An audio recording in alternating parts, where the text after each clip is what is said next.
ಮೊಸಪ್ಪಿನ ಸಾರು. ಒಂದು 5-6 ಥರ ಡಿಫ್ರೆಂಟ್ ಆಗಿರೋ ಸೊಪ್ಪುಗಳನ್ನ ಯೂಸ್ ಮಾಡಿ ಮಾಡುವಂಥ ಈ ಸಾಂಬಾರು ದೇಹಕ್ಕೆ ತುಂಬ ಒಳ್ಳೆಯದು. ಈ ಸಾಂಬಾರಂತೂ ನಮ್ಮ ಗೌಡ್ರ ಮನೆಗಳಲ್ಲಿ ತುಂಬ ಫೇಮಸ್. ಪ್ರತಿ ವಾರ ಮಾಡೇ ಮಾಡ್ತಾರೆ. ತುಂಬ ಹೆಲ್ದಿ, ತುಂಬ ಟೇಸ್ಟಿ ಈ ಮೊಸಪ್ಪಿನ ಸಾಂಬಾರನ್ನ ಹೇಗೆ ಮಾಡೋದು ನೋಡೋಣ ಬನ್ನಿ. ನಾನಿಲ್ಲಿ 5 ಥರ ಸೊಪ್ಪು ಯೂಸ್ ಮಾಡ್ತಾ ಇದ್ದೀನಿ ಇವತ್ತು.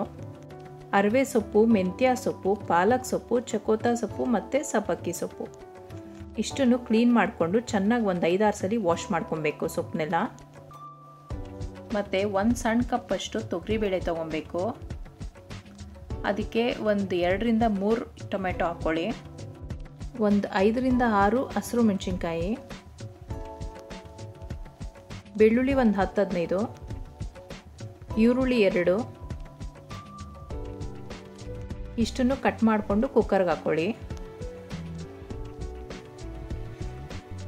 ಮತ್ತು ಇದಕ್ಕೆ ಅರ್ಧ ಸ್ಪೂನಷ್ಟು ಮೆಣಸು, 1 ಸ್ಪೂನಷ್ಟು ಜೀರಿಗೆ,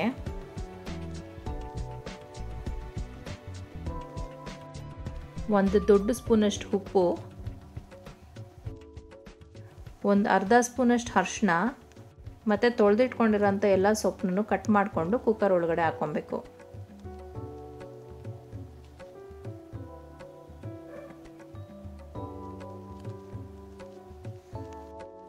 ನೆಕ್ಸ್ಟ್ ಅದಕ್ಕೆ 2 ಗ್ಲಾಸಷ್ಟು ನೀರು ಹಾಕ್ಕೊಂಡು ಕುಕ್ಕರ್ನ ಕ್ಲೋಸ್ ಮಾಡಿಬಿಡಿ. 2 ವಿಜಿಲ್ ಬರಬೇಕು, ಅಲ್ಲಿವರೆಗೂ ಕೂಗಿಸಿ. 2 ವಿಜಿಲ್ ಆದಮೇಲೆ ತೆಗೆದು ನೋಡಿದ್ರೆ ಈ ಥರ ಎಲ್ಲ ಬೆಂದಿರುತ್ತೆ.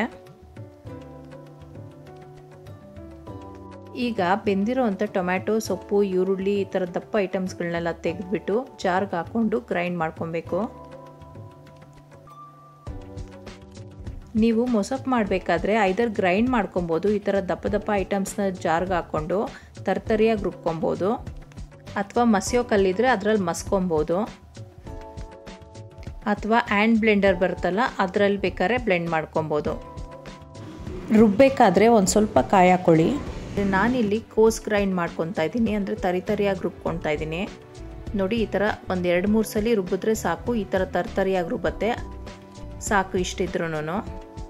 ಇದನ್ನು ಸೊಪ್ಪು ಟೊಮೆಟೊ ಬೇಯಿಸಿದ ನೀರು ಕುಕ್ಕರಲ್ಲಿತ್ತಲ್ಲ ಅದರೊಳಗಡೆ ಮಿಕ್ಸ್ ಮಾಡ್ಕೊಬೇಕು. ಗ್ರೈಂಡ್ ಮಾಡ್ಕೊಂಡಿರೋ ಸೊಪ್ಪನ್ನೆಲ್ಲ ಮಿಕ್ಸ್ ಮಾಡ್ಕೊಂಡಾದ್ಮೇಲೆ ಅದನ್ನು ಒಂದು 5 ನಿಮಿಷ ಕುದಿಯೋದಕ್ಕೆ ಬಿಡಬೇಕು. ಚೆನ್ನಾಗಿ 1-2 ಕುದಿ ಬರಬೇಕು. ಆಮೇಲೆ ಅದಕ್ಕೆ 1 ಸ್ಪೂನಷ್ಟು ತುಪ್ಪ ಹಾಕ್ಕೊಳ್ಳಿ. ಕುದಿಯೆಲ್ಲ ಬಂದಮೇಲೆ ಲಾಸ್ಟಲ್ಲಿ ಅದಕ್ಕೆ ಒಗ್ಗರಣೆ ಹಾಕ್ಕೊಬೇಕು. ಒಗ್ಗರಣೆಗೆ ಸಾಸಿವೆ, ಜೀರಿಗೆ, ಕರ್ಬೇವಿನ ಸೊಪ್ಪು, ಕೆಂಪು ಮೆಣಸಿನ್ಕಾಯಿ ಒಂದು 4-5 ಮತ್ತು ಬೆಳ್ಳುಳ್ಳಿ ಒಂದು ಅರ್ಧ ಈರುಳ್ಳಿ ಇಷ್ಟನ್ನು ಎಣ್ಣೆಯಲ್ಲಿ ಫ್ರೈ ಮಾಡಿಕೊಂಡು ಚೆನ್ನಾಗಿ ಒಂದು 5 ನಿಮಿಷ ಆಮೇಲೆ ಸಾಂಬಾರು ಒಳಗಡೆ ಒಗ್ಗರಣೆ ಹಾಕಬೇಕು.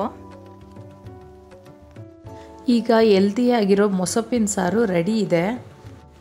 ಮೊಸಪ್ಪಿನ ಸಾರು, ಸೊಪ್ಪಿನ ಸಾರು ಅಥವಾ ಉಪ್ಪಿನ ಸಾರು ಅಂತ ಅಂದ್ರೆಲ್ಲ ನಮ್ಮ ಕಡೆ ಮುದ್ದೆ ಇರಲೇಬೇಕು. ನಿಜ ಹೇಳ್ಬೇಕಂದ್ರೆ ಮುದ್ದೆ ಮತ್ತು ಮೊಸಪ್ಪಿನ ಸಾರು ತಿಂದರೆ ಏನೋ ಹೆಲ್ದಿ ತಿಂದಿದ್ದೀವಿ ಅನ್ನೋ ಖುಷಿ ಆಗುತ್ತೆ. ಆದ್ದರಿಂದ ನೀವು ಟ್ರೈ ಮಾಡಿ, ಟೇಸ್ಟ್ ಮಾಡಿ, ಎಂಜಾಯ್ ಮಾಡಿ. ಸಬ್ಸ್ಕ್ರೈಬ್ ಆಗೋದು ಮರಿಬೇಡಿ. Thank you for watching.